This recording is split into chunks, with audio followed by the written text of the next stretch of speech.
Welcome to the Play Chess Not Checkers podcast, where eye care goes to meet their heroes and learn how they turn a passion for eyes into a business of success.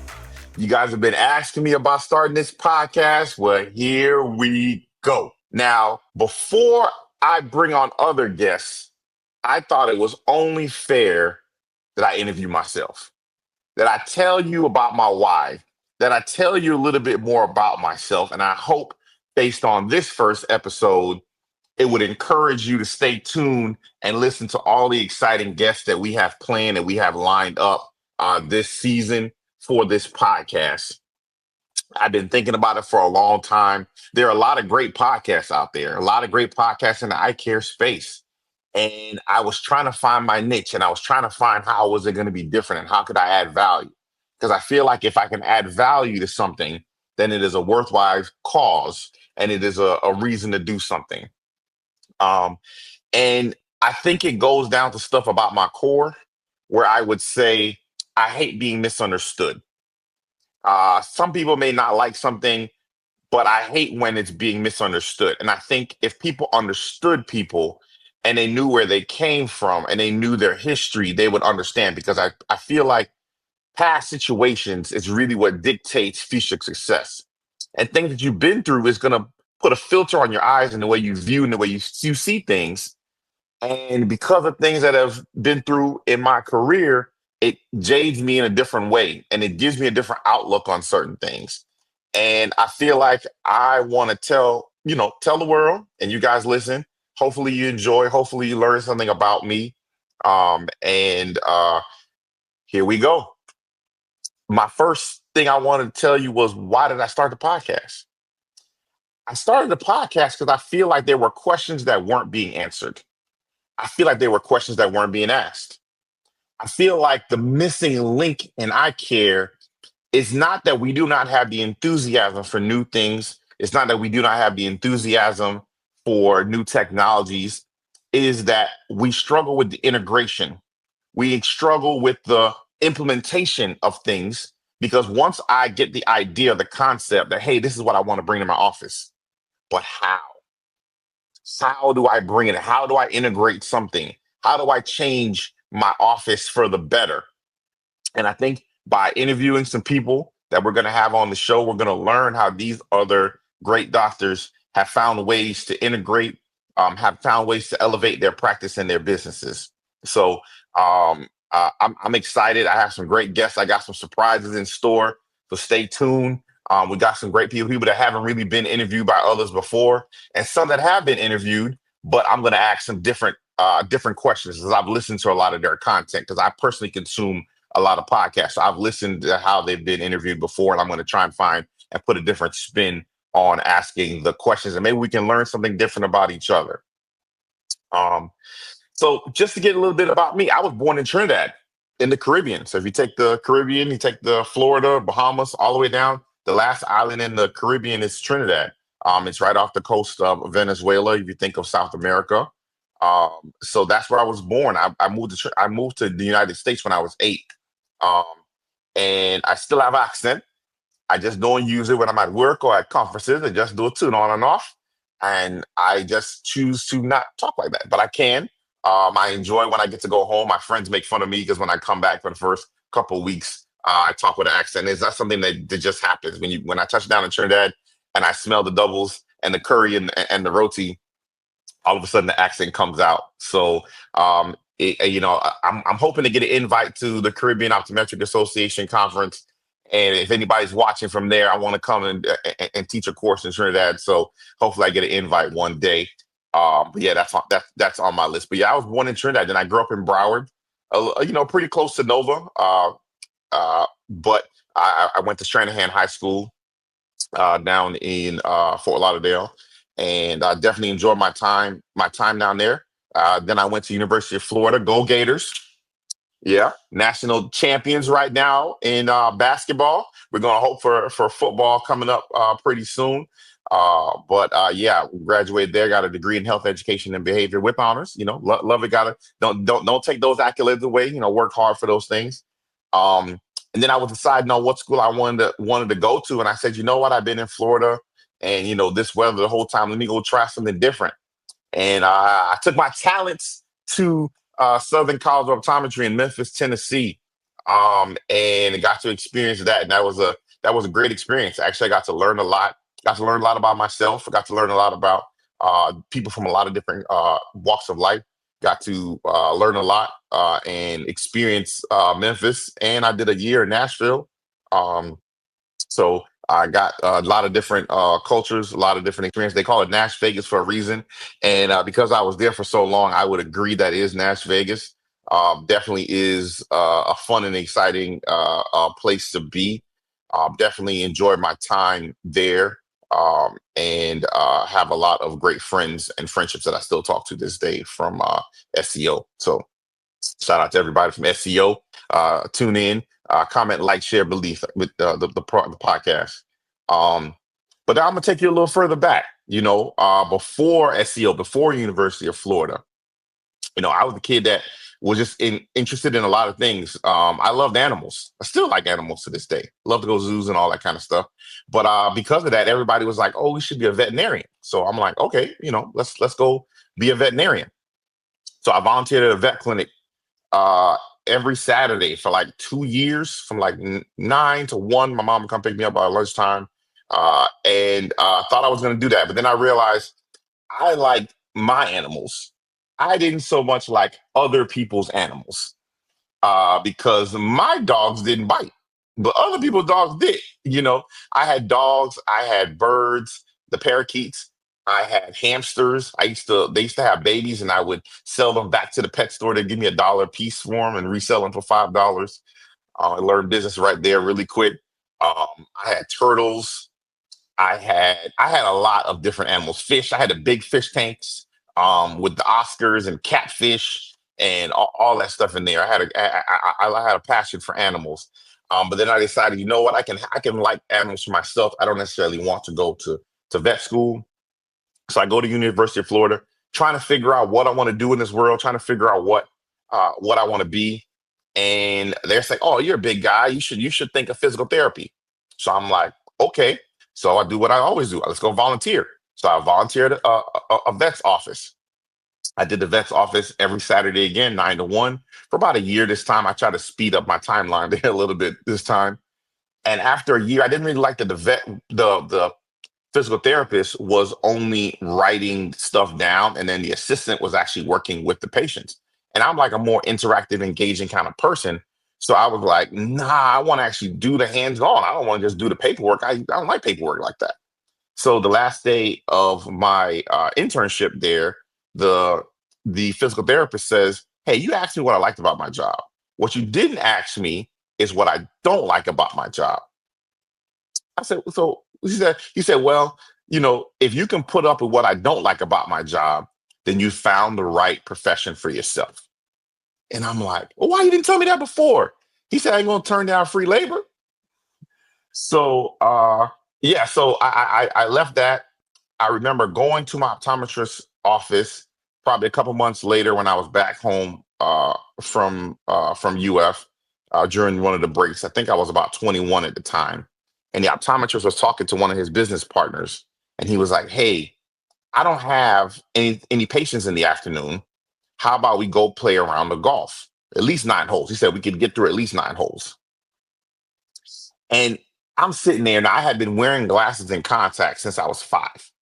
So I I'm sitting there like, why did I not even consider this profession? I was like, I don't even play golf.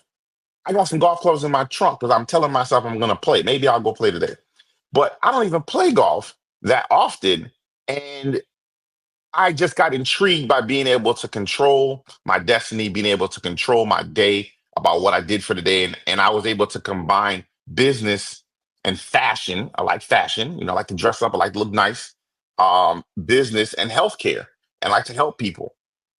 And, I've been going to the eye doctor all my life. And I said, no, why not this? And I looked more into it, and I stuck with it. I loved it. It was something that was definitely something that I was passionate about. And then kind of went from 0 to 100. Literally, that was like junior year, maybe senior year.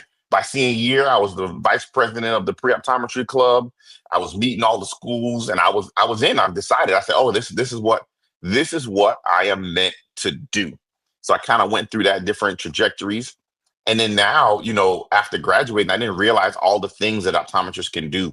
Even when I was going in, I was thinking about just only going, selling glasses, selling contacts, being at the office. I really didn't know all the things that you could do as an optometrist, but I certainly learned pretty quickly upon graduation. Um, I definitely had I would say, a unique path, different path. Some people may find some similarities in it. I was always a student that was trying to learn, that was always seeking guidance, that was always seeking mentorship, that was always reaching out, that was always trying to find my own path and trying to figure out what I want to do. And I was grown. I was 13 going on 30. That was just always me as a person. Um, and I just to give you a little story about my optometry. So I graduate, or we're about to graduate, and SEO has like an online job placement board. So I look on the job placement board, and there's an opening for an optician that wanted a doctor to come see patients there in Stewart. Now, if you can just get the idea of Florida, you got Miami, a little north is Fort Lauderdale, a little north is Palm Beach, then a little north is Stewart of that. It's south of Orlando on the East Coast, just to give you a little reference. Okay. That's about 2 hours, 2.5 hours from where I grew up. So I say, hey, I want to take that job. So I fly down there on a weekend, interview with the optician. He said, "Hey, come on, let's go, let's get going." So a month later, I graduate. I passed the boards. The Florida, because Florida had their own boards at the time. I was the last class that had to take a separate Florida board. The year after me, they just accepted the MBEO. So all that extra work I did, nobody else had to do after me. But I was happy nobody else had to do that. Was ridiculous. Um, and I moved to Stewart. I rented an apartment. I had a townhouse. You could tell me nothing. I had a garage. I had my own space. I went to rooms to go. Got a bed, couch, dining room. I thought I was the man. The weekend before we were supposed to open, I bought auto refractor, computer. I think it already had a chair, a stand, and slit lamp. But I bought the auto refractor. I bought a computer, and I got an EHR to set up to see patients. I had patients on the books for Monday, and he's like, "Hey, come by on." He said, "Come by on later today if you can." So I pull up to the shop, and all the frames are off the board. Everything's off the board, and I'm like, "Oh, y'all are painting? Oh man, I could have helped you paint. Like you could have told me you were gonna paint." I'm like, "I didn't know it needed to be painted, but I help you paint. Let me go change my clothes." And he's like, "No, no, no. We decided to close the office. So you got 30 minutes to get your stuff out. I apologize. Good luck." Now I moved 2.5 hours from where I would have lived if I didn't get this opportunity, because I wanted to be my own boss. I always wanted to be independent, and this was an opportunity to do that. And now I packed all the stuff up in the back of my Dodge Magnum station wagon, and 30 minutes later, I don't have a job anymore, and I'm in Stewart. I don't know a single person for 2.5 hours in either direction, and I'm on the hunt for a job now. This is like October, because it took a while to get your license back then. It wasn't so immediate. So I didn't have the more money. I didn't have a lot of money left. I remember I bought the apartment. I got all the furniture and everything. I had a couple months of rent left. That was it. So I go on a hunt for a job, and I go on all the different platforms looking for openings, looking for different jobs, and I took fill-in work. Anybody that needed somebody, I drove from Orlando to Miami if you needed somebody, and I was able to within 2 weeks get like 4 days a week pretty quickly, 1 day a week here and there. I just took everybody, yes, yes. Can I get Saturday? Can I get Sunday? Can I get Wednesday? Can I get Thursday? And I just said yes, and I filled up my calendar for about a month, but with about 4 days a week uh, fill-in work. And I did that, man. I had my white coat in the car, and I just did that because I have an apartment in Stewart. I got to work. So I did that for a couple of months. And then on a listing online, I saw something for a private equity company. It used to be called American Optical Services. They had a listing in West Palm. Now that's an hour south of where I was living, Stewart. And I interviewed there. And I remember going into the interview and I drove down, did the interview, and the guy was like, "Oh, we have a few other people to interview, and we'll let you know." And before I walked out, I said, "No, you don't have anybody else to interview. You're done interviewing. This is my job. I'm going to take over this place, and I'm going to do an excellent job. And you don't need to interview anybody else. You found the person that will do an excellent job here." And he's like, "You know what? I did. I'm going to cancel those other interviews. You have the job." And the way they worked, they were out of North Carolina and they owned a bunch of offices. They would leave the offices in their regular name, but all the back end stuff happened up north. So this is before the current private equity structure. And I did that for about 10 months. The manager was in North Carolina. I had 3 employees. And this is my first real job that wasn't a fill-in that I was doing before there. And I would meet with my manager once a week, report back the numbers, but I handled all the in-office things with the employees, staffing, anything that was needed, we did there. We did that for about 10 months. That was a great opportunity. It was like running my own place. The manager was all the way in North Carolina, and I didn't see the manager until they called back again and said they were coming to have lunch. And I'm like, okay, let's go have lunch. So they took me to like Okeechobee Steakhouse. Now, if your manager take you for a steak dinner in the middle of the day, be weary. Okay, steak dinner is lunchtime. Steak dinner in the middle of the day is not a good thing. I didn't know that at the time.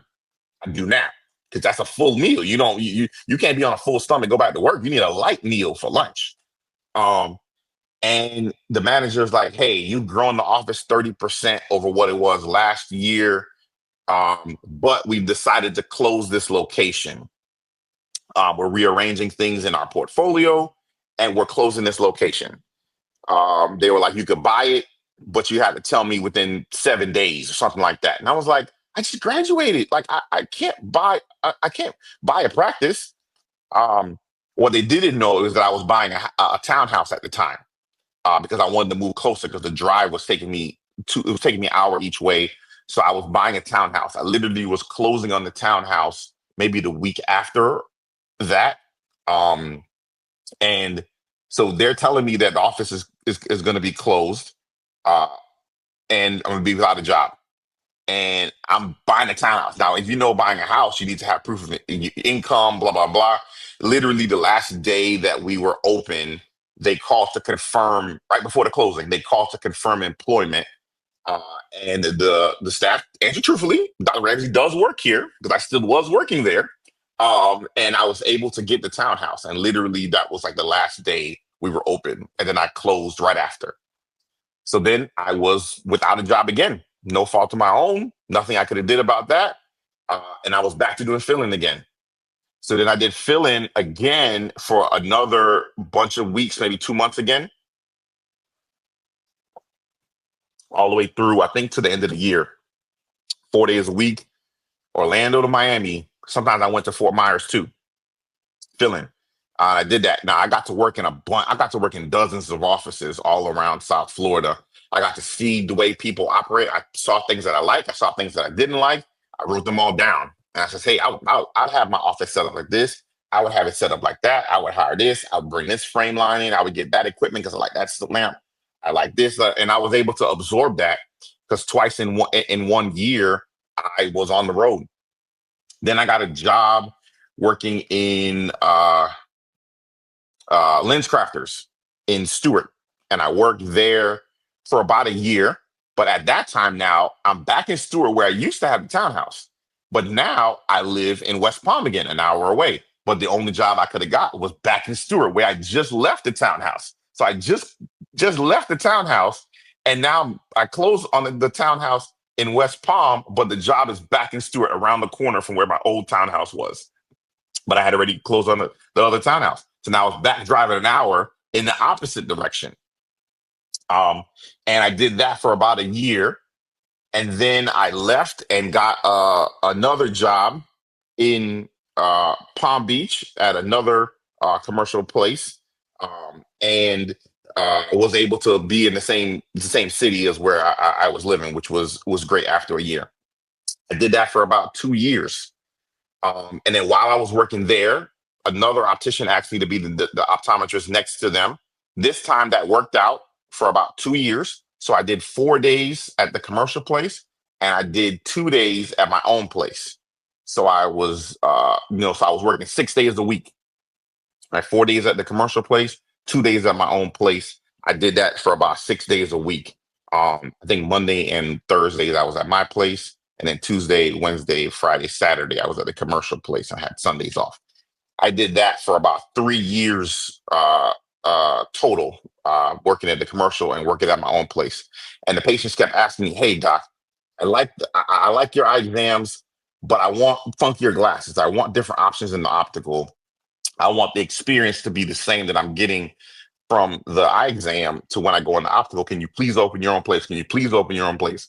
So eventually I do. I open my own place about 15 minutes away. And Iconic Eye Care was was open. That was the original name of the store, Iconic Eye Care. And oh man, I remember those were some. It's one of those things to be when you're young, you do things that you don't even think about, that you don't even understand how big it is because you have nothing holding you back. Just go for it. I wasn't married yet. I didn't have a kid yet. It was one of the things where I was like, hey, let's just go for it because I kept getting being put in uncomfortable positions by other people for stuff that wasn't my fault. And I was like, I got to be able to control my own destiny. I got to be able to allow myself to be able to control what I do and how my life goes. And the only way I could do that is working for myself. So I did that. So I opened my own place. Um, where I was planning on working on the side, that didn't work out for a lot of reasons. I'll leave that part out. Um, and now I start working at an ophthalmologist's office in the mornings. So I work at an ophthalmologist's office up until lunch. So open to lunch, I worked in an ophthalmologist's office. Then I would go to my office sometimes in the afternoon and work in the afternoon. The office was open, but I would go back and forth. It wasn't too far from my office, so I got to do a lot of pre and post. I got to do full scope at both places. I got to experience both things, which was pretty good, and it was a great experience. Did that for about a year of having my own office, but then I said, you know what, I need to actually just stay at my own office. So I left the ophthalmologist's office and just stayed at my office. Now I'm a praying person. I talked to God, and God was telling me that I just need to go trust myself, trust myself, trust myself, trust God, go for it. So I leave all the other stuff, no other side gigs. I'm just at the office. Now, the Monday that I was supposed to be at the side place, I sat in the office and I remember getting there and I had not a single patient on the books. But I showed up to work in case somebody walked in case we had anybody called that needed an appointment. And I remember sitting in my office, in my private office, in office, and I sat there from 10 to 6. I didn't come out of the room because the phone didn't ring. Not a patient came through the door from 10 to 6. And I sat in my office and was like, God, why did you make me do this? I could have been working somewhere else. I could have been doing something else.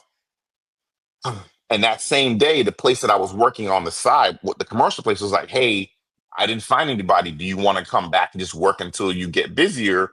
I know you told me you were going to leave, blah, blah, blah, but do you want to come back? And I had to sit down and I prayed, and God was like, do you trust me or do you trust that other job? I said, I trust you. So I turned him down. I texted him back and I says, no, thanks, but no thanks. Now I'm saying thanks, but no thanks when I sat in the office for a whole day and didn't see a single patient now. That's what I'm saying. Thanks, but no thanks. I say, I'm going to trust God. I says, okay. I say, thanks, but no thanks. Hang up the phone. The next day, come to the office and I get a phone call. I don't pick up unknown numbers, so it goes to voicemail. and it says, "My name is so and so, and I work at the Indian Reservation, Seminole Indian Reservation, and I got your information from somebody else, and we want to know if you want to come see patients at our clinic." So I'm like, "Is this a prank? Like, what is this?" So I call the number back, and uh, the person is like, "No, we have three Seminole Indian reservations, and we want a doctor to come on site and see patients there. Would you be willing to do it?" I says, "How you got your information?" She says, "I heard you were the man." This is what she says to me on the phone. "I heard you were the man. I want to know, am I talking to the right person?" Now you talk to me like that, you hype me up. Oh, I'm interested. Now you got, I don't know how she knew to talk to me like that, but she got me hyped up.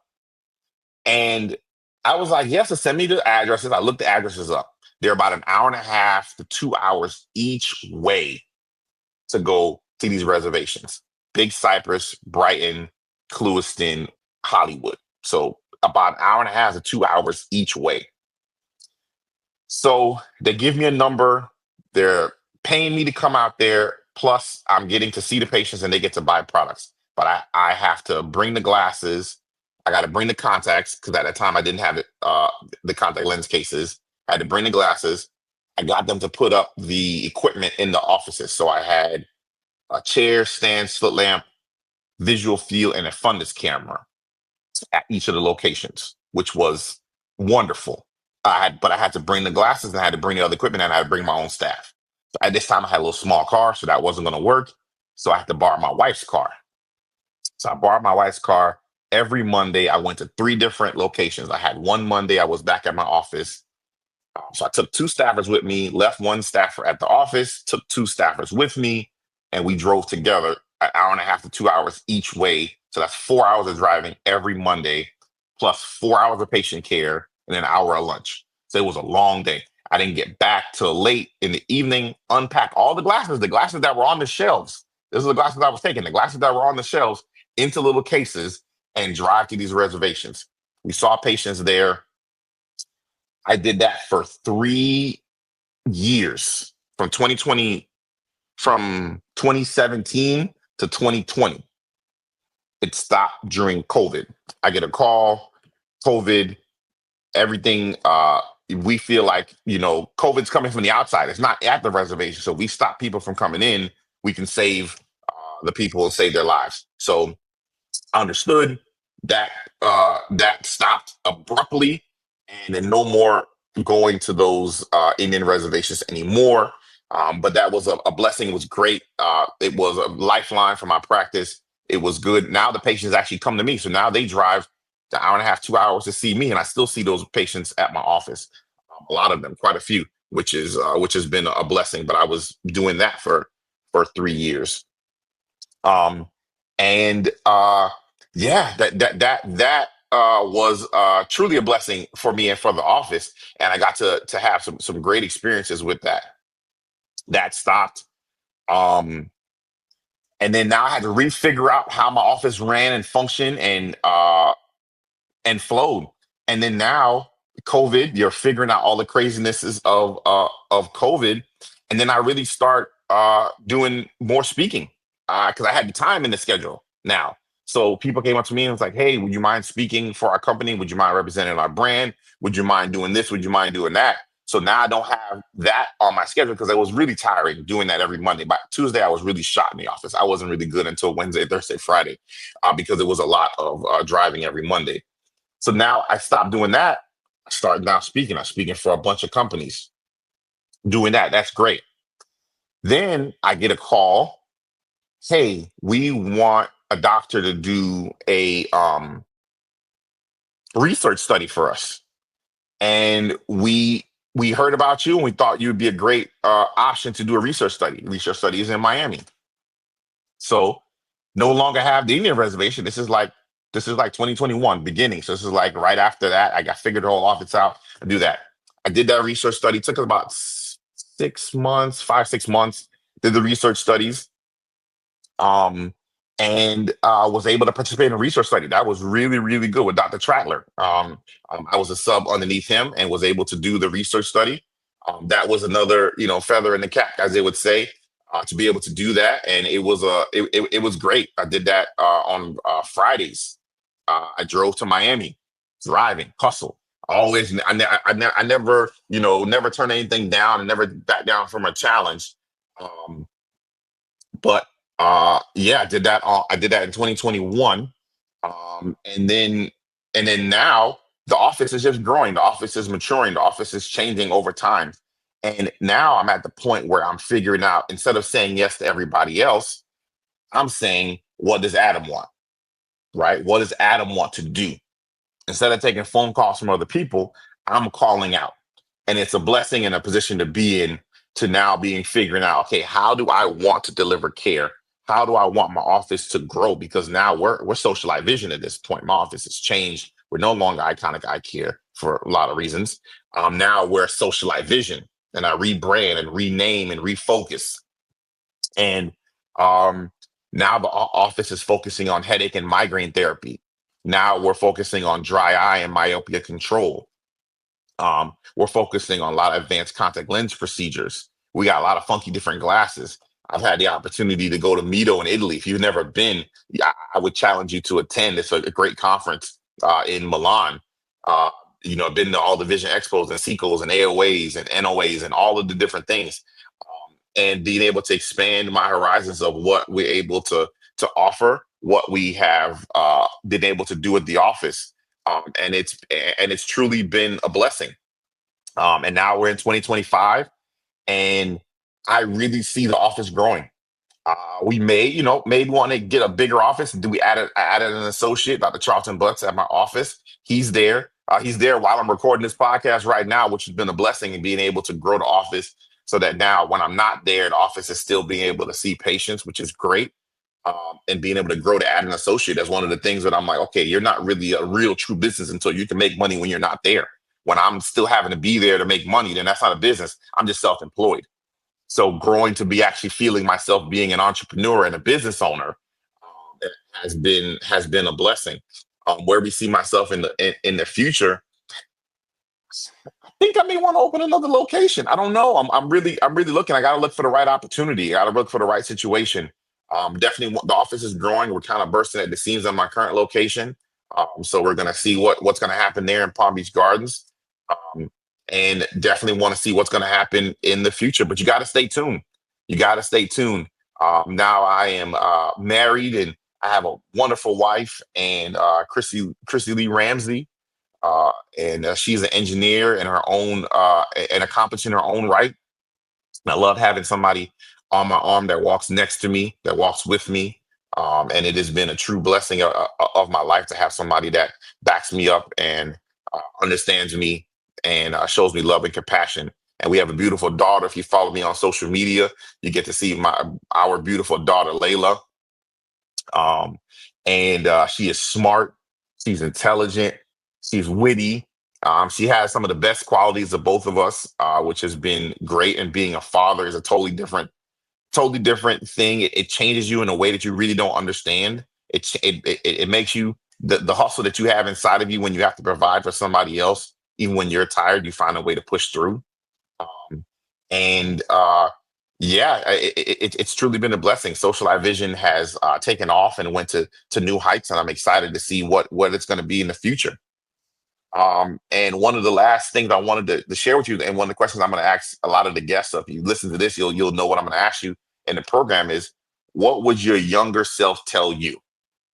Because I hear a lot of people ask, what would you tell your younger self? And I think that's cool. But I think sometimes there's things that we can learn from our younger self. And when I go back and I think about that 29-year-old that was opening this office, or the 21-year-old that was thinking about how to get into optometry school, I would be a little more fearless. I think I'm a little more cautious now. I just told you I'm thinking about opening another office. I'm thinking about getting bigger. Um, in the past, I don't know if I would have thought as long as I think now. I don't know, because now you have responsibilities that are different. You have responsibilities that will make you think twice or think differently about something, that I think my younger self would have probably opened that second office already, would have doubled the square footage of the current location already. So I think sometimes I need to listen to my younger self a little bit more and be a little bit more fearless and trust God a little bit more and listen to him a little bit more. And then and I would be able to make those decisions. So that's what I think my younger self would tell me, that I'm going to challenge myself to continue to do. So that's a little bit about me. That's a little bit about my story. There's some more fun and there's some more stuff in the middle of those in the middle of that timeline that I'll probably share along the podcast and different stories and little interjections when we have the guests on. But that's my story. That's why I'm here, and I really think this podcast is really going to help quite a bit of people. The Play Chess Not Checkers moniker is being more strategic. I want optometrists and eye professionals out there to realize that big companies are playing chess. If you play checkers on that same board, you're going to struggle. You got to be more strategic in how you do and how you grow your office to be able to survive. If you do not plan to be more strategic, you're going to be in trouble.